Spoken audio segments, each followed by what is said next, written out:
What is up, guys? I am here for a match reaction after Strasbourg humbled us by 3 goals to nil with a ruthlessly efficient performance on the counter attack, which will teach these young guys of ours quite a valuable lesson. And that's what it's about today. It's about learning lessons, gaining experience, and seeing what we can take from it.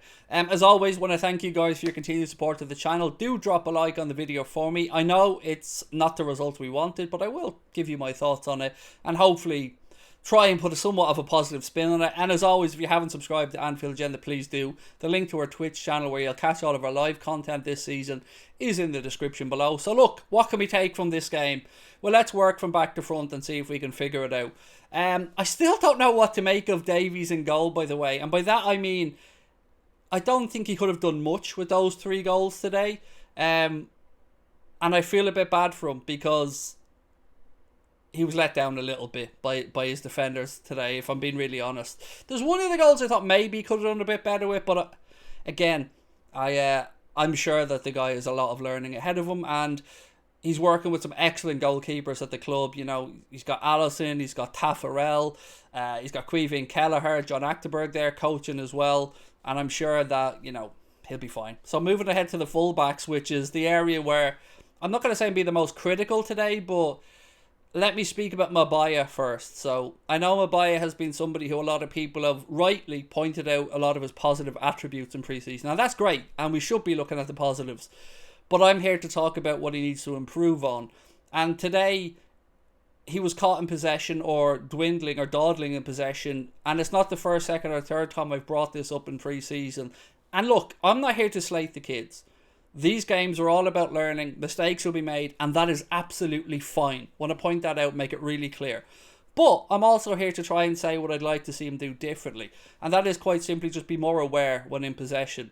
If you think back to the United game, it was his hash of a clearance or rushed clearance that found his way to Jadon Sancho. United scored. I think it was Salzburg again. He did something similar, caught in possession. Salzburg almost scored.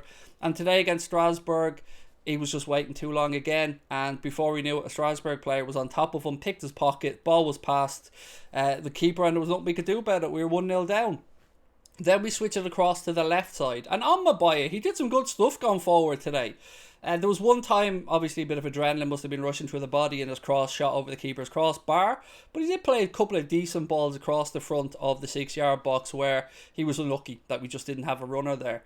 Switching across to Chambers on the other side, if my memory is correct, and remember, I'm recording this straight after the game and I haven't had a chance to look back over it, but I think he was involved in 2 of the goals that we conceded today. One of them is basic 101 football stuff.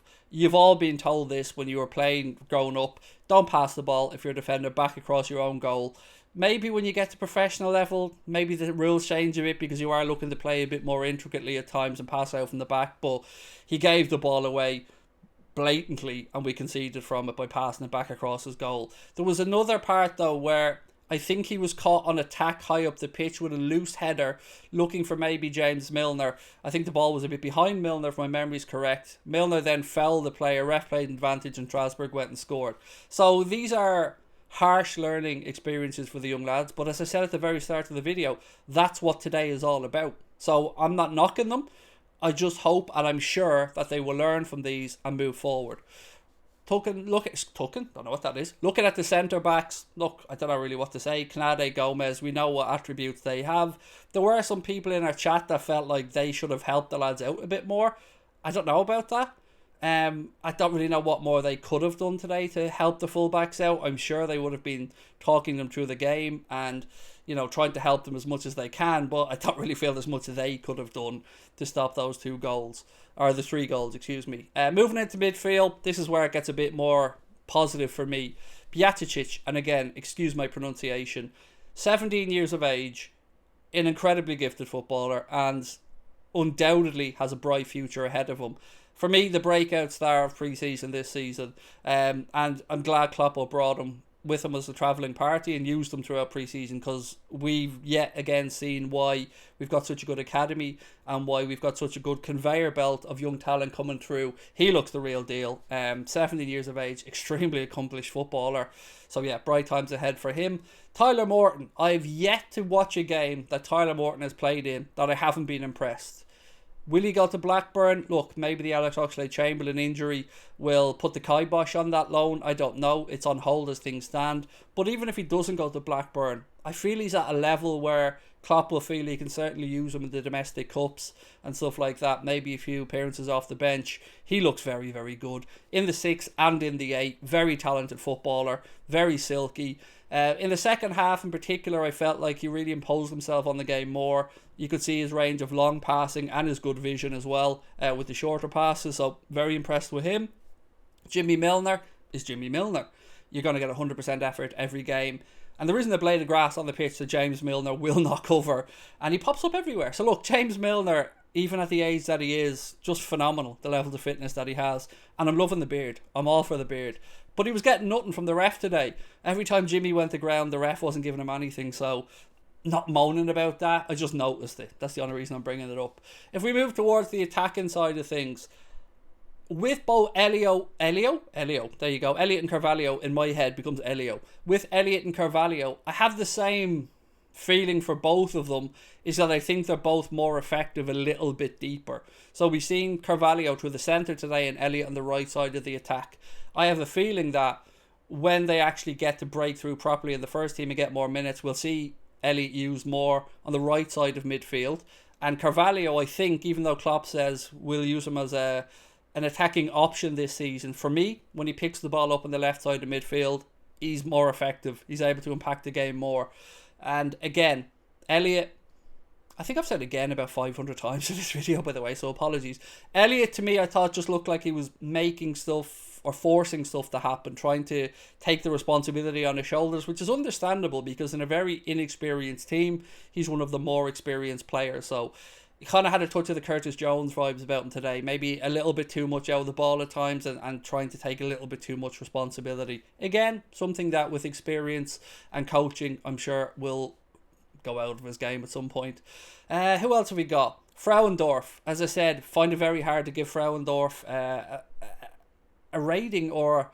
Yeah, look, of all the players on the pitch today, I don't know if I missed a lot of Frauendorf or if I didn't see something, but I don't really have too much recollection, good or bad. So it's probably safest for me not to really say anything and maybe leave that to you guys and ask you to let me know in the comments how you felt Frauendorf played.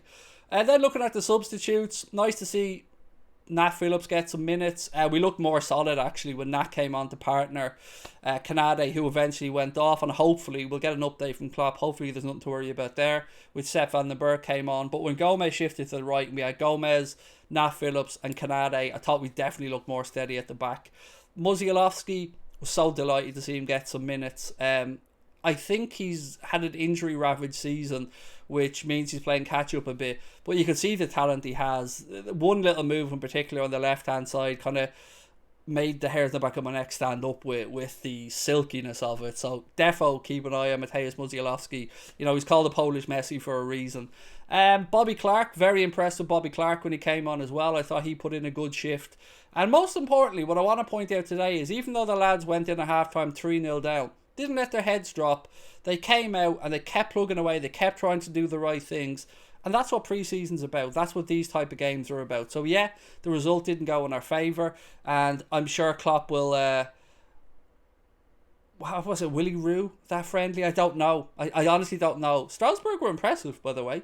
You know, they were against an inexperienced Liverpool team, but they were very well drilled. And as I said at the start, ruthlessly efficient in attack. So I think I've covered everyone there today, but... all roads lead to Craven Cottage. The league kicks off next weekend. It's a 12:30 p.m. kickoff against Fulham. We will be live on the Anfield Agenda Twitch channel from 11:30 a.m. starting our match watch along. Let me know your thoughts on the youngsters today. Who impressed you? Who didn't impress you? Who didn't impress you? Excuse me. And what maybe we can learn or what these guys can learn moving on. I'm gonna go because my voice is absolutely wrecked. It's been like 7 hours with a live streaming over the past 2 days. So I will leave you guys to it. Have a wonderful Sunday evening. Let me know your thoughts in the comment section. Drop a like on the video. And please don't be too harsh on the young lads. It's a learning experience. Talk to you soon. Much love. Bye bye.